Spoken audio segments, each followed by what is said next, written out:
Hey guys, I'm Lenny from the G.I. Joe Classified line, principal designer, and I'm here with Josh from Skybound Comics, the writer of the G.I. Joe Comics Energon universe. We're here to talk to you about the issues 1 through 6 and how awesome they are. And I think maybe we could start off with Josh. Want to tell us a little bit about it? To give us a little recap? Yeah, I mean, I'm really excited to talk to you about G.I. Joe today. We've been doing some really cool stuff in the new series. When the story started off, we had already done the Duke and Cobra Commander series, and we really built up things to kind of show the origin of both. Because one of the things I really wanted to do with this series was show the creation of both these two sides and show how it was, how it all came together. I have the copy here, right here, of Volume 1. Do some Yes. product placement right here, It's a you know, wonderful cover. Yeah, it's awesome. looking pretty cool. The whole gang is there, yeah. Yeah. So in the first six issues, we really wanted to establish this sort of idea that like they're both in this hunt Mm. for Energon, and they're both trying to find as many sources as they can. And they find out because what happened in Transformers, there was a massive, large piece of Cybertron that had fallen in the Pacific Ocean, and so it kind of becomes this race for both groups to try to get to that shard to learn as much as they can about the Autobots, the Decepticons. They really just race to get Energon because they see Energon as like this massive power source. Yeah. And so we get to have this encounter of Cobra and GI Joe for the first time. We get to see Duke meeting Cobra Commander for the first time, Yeah. which was a really cool build because we've been keeping them separate. Sadly, as you know, Rock and Roll died. How dare you do that? But I We loved it too. introduced.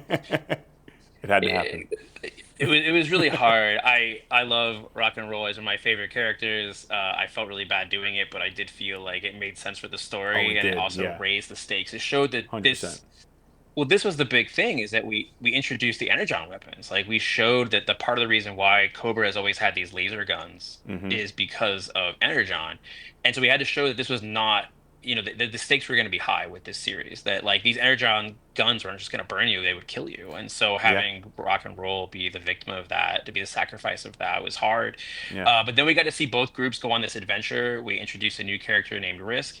Oh, he's We got to awesome. see them start fighting with each other. Yeah, when he and Duke meet each other, that's incredible. That'd be kind of cool to talk about like their dichotomy a little bit. Like Risk kind of comes across not so great to start.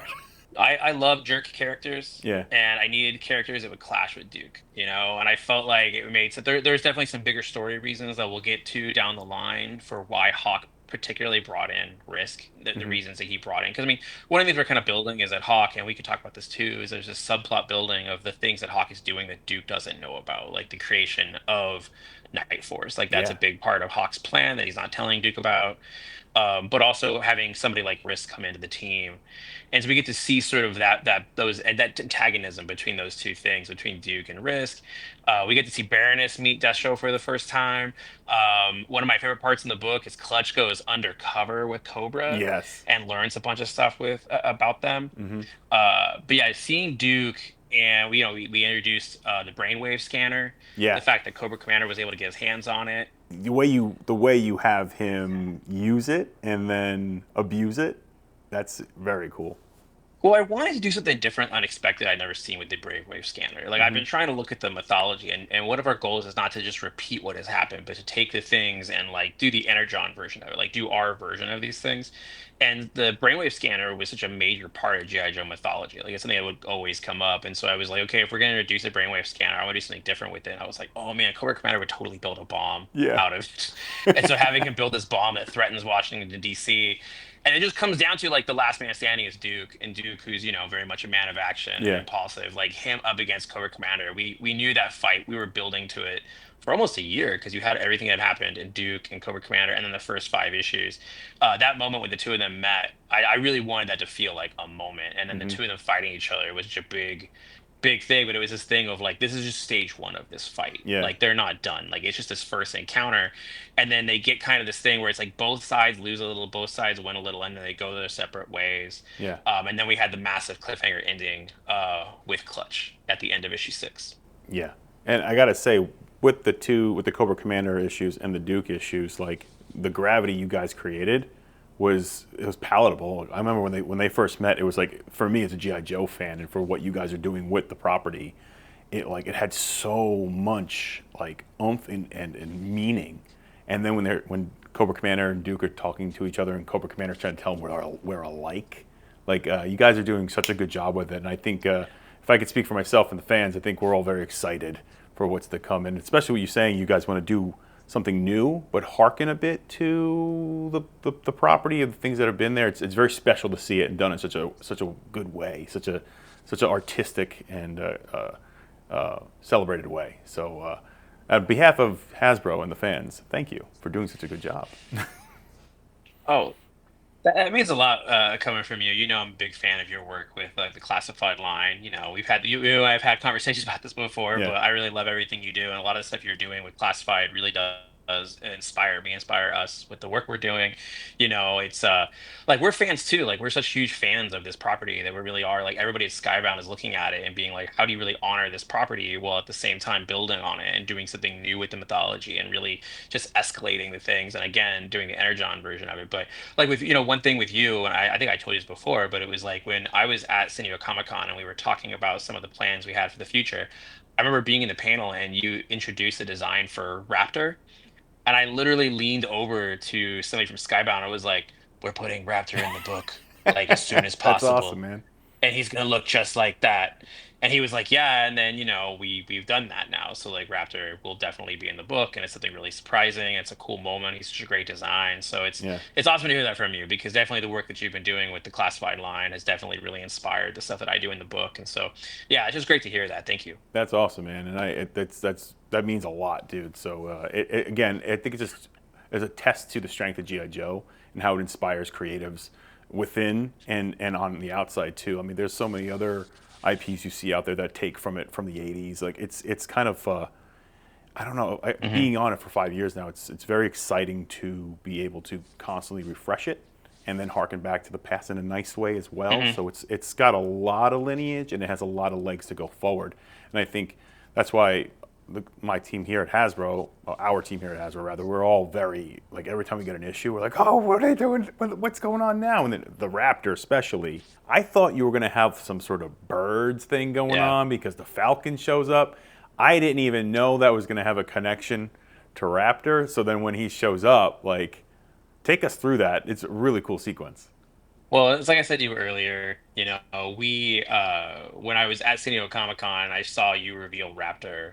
I always liked Raptor as a character. I thought he Yeah, was just interesting looking, he's but he was never in bonkers. the cartoon. He's a crazy character. So I was like, yeah, he's crazy. He's a crazy person. We show a little bit of his origin in the next issue. We Oh, we, we cool. show a little bit of who Raptor is in the next issue and sort of what's who and we stick really close to his actual origin of being an accountant Love that. Thank you for and then keeping that. training these yeah, oh no, we keep it. We keep it. We Yeah, totally that's keep it. awesome. The idea that he became obsessed with these birds and like it's very much a thing of like death and taxes. It's like it's very much that attitude with Yes. him. Um and that he wanted to like live among these falcons. He wanted to live among these birds. He wanted to be like them. He wanted to be a bird of prey. Yeah. And then he gets hired by Major Blood to find Baroness, and so he's been basically been stalking Baroness to try to find her. Yeah. But I wanted to introduce him again. Every time I introduce these characters, and somebody like Raptor, I want to introduce him the best way possible, and that meant doing that bird scene because he trains Yeah. birds. So I'm like, let's do a thing where the birds attack before he does. Yeah. And And fighting a so that was part bird, of the motivation with that scene was to show that, yeah. that's super scary. Having a birds come at you and a falcon, like that's no joke. I think you guys did it justice, and it's just ridiculous enough where it works. And then he's Major Blow would like to see you now. Like I thought, like it's like it starts crazy, and then he shows up, and it's like, wow, that's an intimidating character to for anybody you've never seen this guy before to just approach you with giant bird wings on after he attacks you with his birds. Oh, and then by the way, Hmm. one of the craziest assassins in the world wants to talk to you. So let's go. Yeah, I can't wait for you to see the next issue where Major Blood shows up and we get some of the fight Oh, so good. with Raptor. We get to show Major Blood like why he's so dangerous. And one of the things we do, I said this before, like whenever we work on these characters, I go back and I read the original like cards, the file cards from the back of Hmm. the toys. I go back and I look at those. The sort of like that to me is the core of those characters. And so we actually get to have in one of the future issues, we get to see some of Major Blood's bad poetry. Oh, that's amazing. Dude, you're a madman. That's awesome. That's awesome. He has a That's whole why he's so sequence. He has a dangerous. whole sequence where he recites a poem that he wrote. Oh, that's awesome. He's nuts. He's nuts. Let me see if I can. Yeah, I got this. as I was writing Raptor, I kept this on my desk just because I wanted to really get into his head while I was writing. So what was he thinking when he put on the bird headdress instead of doing the taxes for the day? Yeah, I mean, I think he was just like, my life has always been part death and taxes, and then he started thinking about we explore it. I promise you, like we explore why he is the way he is in the That's book. incredible. It does, it must take a crazy event in somebody's life for them to decide that they're going to start dressing like a giant bird with VTOL wings on their back and start working for Cobra. All right, so yeah, so you guys are building up like this awesome kind of like vision for GI Joe through the Energon universe and introducing it in a new light, being creative with how the origins of the characters and how everybody's meeting. And there's one thing that is very exciting for me. It's the introduction of Night Force in issue 7. I think that'd be pretty cool to kind of get into some of the thinking behind it. I mean, I'm getting a little bit before it, but like when Hawk and CoverGirl are talking, CoverGirl's like, "What's all this Night Force paperwork?" And he's like, "Don't worry about it. It's incredible. I love that you guys did that." Yeah, yeah. We started building out Night Force with the free comic book day special last year, and part of the things we want to show people and to show the audience is that we really do have this massive plan, not just for Night Force, but really for GI Joe, for the Mm, Energon universe. And so last year we introduced the idea that like Flint and Lady J are kind of the beginning of it. We didn't straight up call it Night Force yet, though. It was very implied that that was Night yeah, Force. We were sort of like pushing this idea there are different factions that are operating, and that's part of the idea is that Hawk is sort of building something else he's not telling Duke about. And so we introduced that. We had Beachhead join. Some of this is because I'm just a fan of these characters too. Like I love it Beachhead, so I shows. was like, I wanted to write him and having, Yeah, yeah, having a whole issue with him just being himself. Like so getting into good. his attitude. Yeah, so we're building up. So part of the plan is sort of this build to Night Force. So it's like obviously we have Beachhead. In issue 7, with that reveal that they have their hands on one of the bats. So we have this kind of slow roll of like every few issues, just continue to build up what Night Force is and what is it going to mean for the Energon universe once they're fully formed, and what mission that they're actually, what is Hawk building them for? Why Yeah, is he building this separate Night Force team and not telling Duke about it?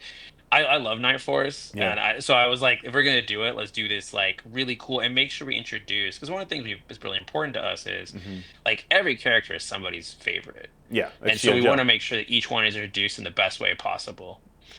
And Beachhead is, I would say, probably top 10 for a lot of people, maybe number one for a lot of people. And I think you guys did him quite the justice with the whole monologue. He doesn't want to become a drill sergeant.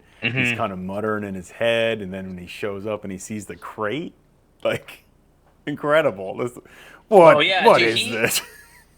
once I had Beachhead's voice in my head, that's what it was, these characters. Yeah. And so with him, it was like reading the comics again, going back and watching scenes of him in the cartoon and just hmm sort of building up his voice, like that rhythm of sort of where he, the way he talks. Yeah. And then of course, he has an accent, like all that hmm stuff. It just really sort of like I could really hear him as I was writing him. And it's been one of my favorite issues is that one. It's just him versus, the Bloodhounds Dude, and the him just trying to get Bloodhound. this. He's like, oh, it's gonna be a small box. Dude, the bloodhounds when they show up, because I'm reading it, it was like Night Creeper. And I'm like, wait, it's a bloodhound. And it was just, dude, and then he takes them all out. And then, like, I like the way Hmm. you guys portray the characters, not just what they're saying by what they're doing, right? When Beachhead sees the crate and he's like, Hmm. he does say something, but he's kind of like, "Oh, I gotta steal a truck now."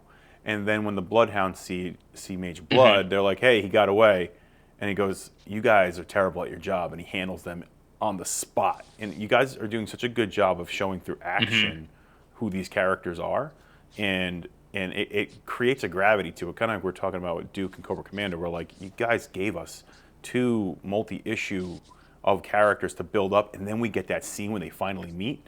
It's really special thing to see unfold, and I can't wait for more. And especially the Night Force stuff. You guys are when Lady J and Flint show up.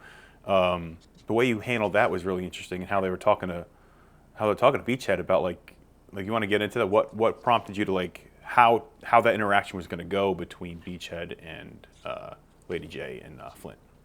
Well, it was the idea that I do want to build that they're operating outside of like what Duke would want.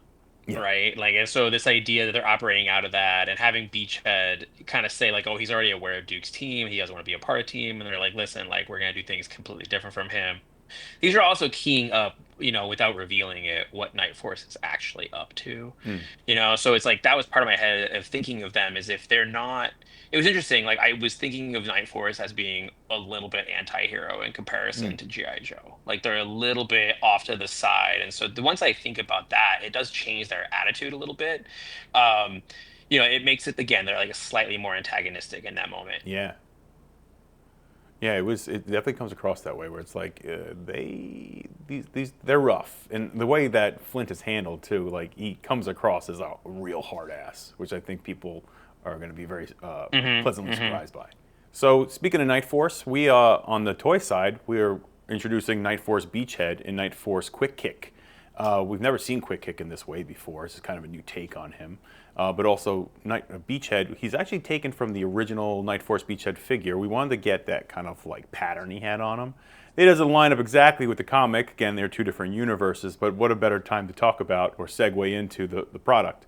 We got some images up on the screen to show you guys the render reveals, which we didn't show you when we revealed it earlier, but we wanted to get that out for everybody so they can see that him in all of his glory. So from issue 8, really cool page where Cobra Commander and Destro start talking about the interaction that Cobra Commander had with Duke, and they're kind of aware that Duke knows what's going on with these robots and something's going on. It'd be kind of cool to get into that a bit. So where's your head space at when you're writing that?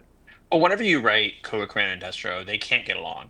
There always has to be some kind of antagonistic thing, and it's like they always have their own motives, right? And it's like Destro wants to know what Cobra Commander is up to, and Cobra Commander does reveal some information to Destro, but even then, Destro is smart enough to know Yeah. that even the information that Cobra Commander is giving him is a form of manipulation, Mm-hmm. right? Like he's only revealing just enough to where he could feel like he can manipulate Destro, and so Destro makes a decision of like I have to start investigating the robots on my own. Like he basically sends Mercer out Mm-hmm. to start investigating what's been happening with the Autobots and the Decepticons outside of Cobra Commander because he wants to know, and he's aware because an assassin came during the series, an assassin from Cobra Law came to try to kill Cobra Commander, and Incredible. so Destro is like, there's something definitely going on. Right. There's definitely something happening.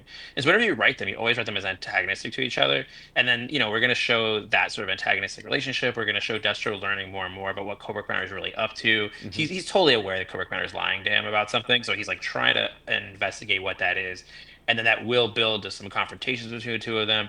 And that will build to a really big story that we have planned for issue 13 that comes out in November. Like there's definitely Destro makes a really big move Oh, that's awesome. that puts Cobra Commander in danger. We're really excited about. I'm looking forward to how you guys handle that because, like, just speaking of like when the Cobra Law guy shows up with the skin on, and when Cobra Commander, Hmm. what does he say to him? They're just using you or something like that. And he throws him in the pit of snakes.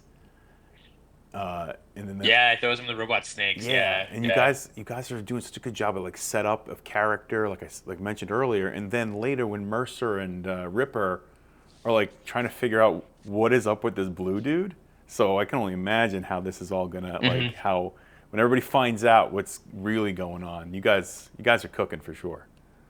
Yeah, we try to develop a lot of subplots for the book to also show we have a long-term plan, right? So that means actually setting these characters up in multiple ways to show these Hmm. confrontations and reveal secrets to each other, and that's the thing, like this conflict between Destro and Cobra Commander, and you have to sort of like you want to earn it, Yeah. right? So to earn it, you got to drop these little seeds to get there, and then eventually you'll see like it does.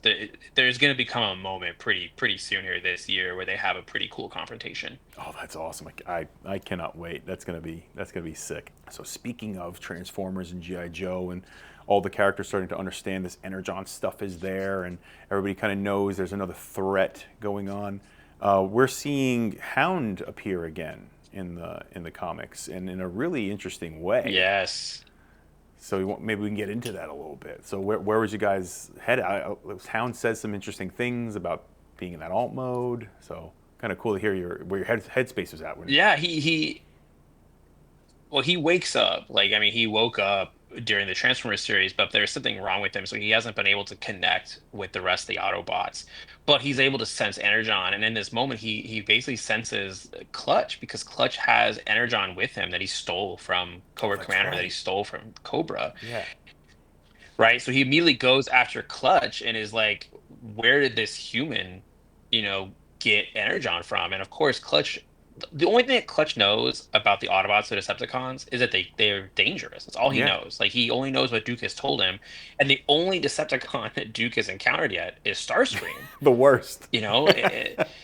So yeah, so for Clutch, he sees an Autobot. He doesn't he has no concept of what an Autobot or Yeah. Decepticon is. He sees big robot Yeah. and he tries to take Clutch out. In that moment, he ends up kind of feeling, I don't say feel bad about it, but he tries to take him out, and then Hound talks to him. And in this kind of thing, Clutch is like, "Oh no, I messed up," and we end up having this bond between these two characters, and it ends up being like it's one of my favorite things to write is the two of them on this like secret mission.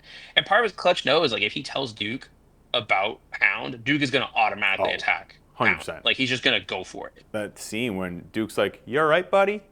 After he's talking to Clutch, it's got such good gravity to it because he's like, "Am I gonna tell my best friend that I'm talking to the thing that looks like the thing that splatted his buddy?"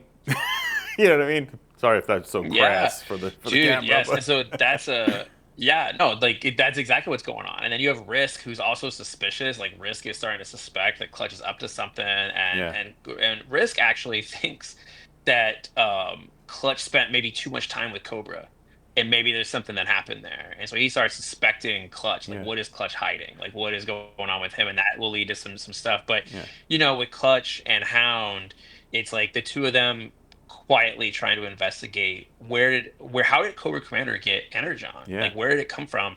And Energon is supposed to be rare, but they're using it in these weapons. So Hound is aware that Cobra has figured out a way of replicating it, and so he's trying to figure out exactly what happened with it. At the same time, is trying to find the Autobots. Like he wants to know where Optimus Prime is.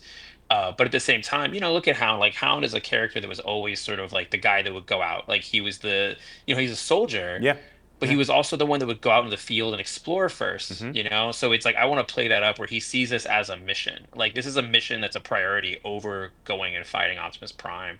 And so he's willing to work with Clutch to try to figure out more about Cobra so that he can go back with that information. When he does go back to Optimus Prime, he can tell him about Cobra and actually have it informed, like this is what the problem is when he goes back to him. So that's another one of the subplots it's building. I love writing the two of them together. yeah. There's a lot of really cool sequences with them coming up. Somebody else will find out about Clutch and Hound, and it's a really cool scene that's coming up, and it's a pretty cool fight scene. Oh, cool! I'm looking forward to that, man. That's gonna be fun. So, issue 8. This issue is incredible. When Baroness is like, "I gotta get out of here. I need a break. I'm done with this," Hmm. and she gets the okay, and then she gets a babysitter, cover girl. That's a really, really cool Yeah. interaction. Maybe get into your headspace on this. Like, what the very interesting way to handle this whole situation. We knew really early on we wanted to do a Baroness arc. Like we wanted to do a story about Baroness and like get into her origin a little, get into her head a little bit. Like we love Baroness. We want to give her some more screen time. So we're like, all right, so we have these 4 issues. Let's do a Baroness. And Sean Makowitz, who's a publisher of Skybound, he was the one that was like, "There's no way Duke is gonna let her go by herself. No, There's just yeah, no way." And I kind of argued a little, but then I was like, I saw an opportunity. I was like, oh, I can actually do Cover Girl and have it be this kind of like yin and yang because they're so different from each other and yeah, show the two of them on this journey together and how much they don't like get along, and show this conflict between the two of them and yeah, be basically her babysitter. yeah, And I felt like there was really opportunity to show those two characters and show how it was interesting because it became a Baroness and Cover Girl story, and you can yeah, show how the contrast between these two characters, and then also it gave for me as a writer, it's always fun to have characters bounce off each other. hmm And so for this, it was like, oh, I can totally have Baroness and Cover Girl sort of have this antagonistic thing where they can kind of bounce off each other, have one-liners at each other and little yeah, digs at each other.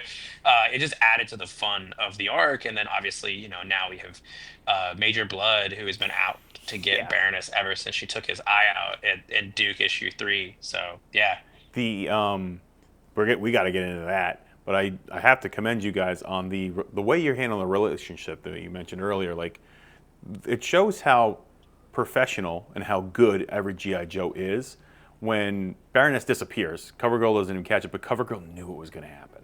I thought that was very like Oh yeah. awesome, subtle, very cool writing. But like, and then when they're like you said, it's an antagonistic conversation where I believe Baroness says something like, "Oh, you've never been in a plane like this before," and CoverGirl's like, "Yeah, I was a model before this. I've seen stuff like this before. Like, what are you talking about?" Like, Oh yeah, she's been in Air Force One. yeah, Yeah, like exactly. I mean, she's definitely seen some like real planes and stuff.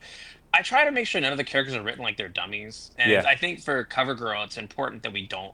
She's an incredibly intelligent character, and yeah, she's awesome. But so I didn't want her to like automatically fall for Baroness's like. Of course, Baroness is gonna ditch her. CoverGirl knows that. yeah, yeah, So it's like she plans for it, she prepares for it. You don't want to make it feel like CoverGirl is like yeah, being taken advantage of by yeah. Baroness. It's like you want to feel like they are equal with each other in this story, and and that leads to some of the stuff we'll see in issue 9 with Major Blood. Oh, I cannot wait. It's going to be pretty fun. Yeah, and I like the parents. You threw parents in there, which I thought was really interesting. I thought it was Hmm. going to go another angle, that whole thing. I thought you were going to like run with that, but like, what was the thinking behind that? With like throwing that aspect of her life in there. We had sort of set it up a little bit in the Duke book that she had a little bit of a different origin, like still in line with it, but I do want to like explore her character outside of just being, for lack of a phrase, outside of being Destro's girlfriend. Yeah, I wanted to spend time with her character and really explore who she was outside of those parameters. And introducing her parents sort of humanizes her even more, yeah, right? It makes her not just this deadly assassin. It says something much more about her character and where she's at in her story. And yeah, obviously we have a lot more story to tell with her. We have a lot of big plans for Baroness. And so I wanted to make sure we get a little bit more into her character and who she is as we keep building to the really big Baroness stuff that we have planned. Oh, cool. I'm excited for that. Josh, as always, it's awesome dicing it up with you. This is incredible. I love getting in your headspace. Love what you're doing with the books. It's awesome. I cannot wait for issue 9. Yeah, Lenny, it's always really great talking to you about the John Universe and about the classified line. I'm very excited to see what you guys have in store for us for San Diego Comic Con. We have some cool announcements for the Energon Universe coming at San Diego Comic Con for our really big storylines we have planned for the fall. Awesome, man. All right, everyone. Thanks for tuning in today and listening to Josh and I dice it up about the Energon universe. But there's more to come for G.I. Joe, so grab your grape soda and stay tuned. We'll have more updates soon.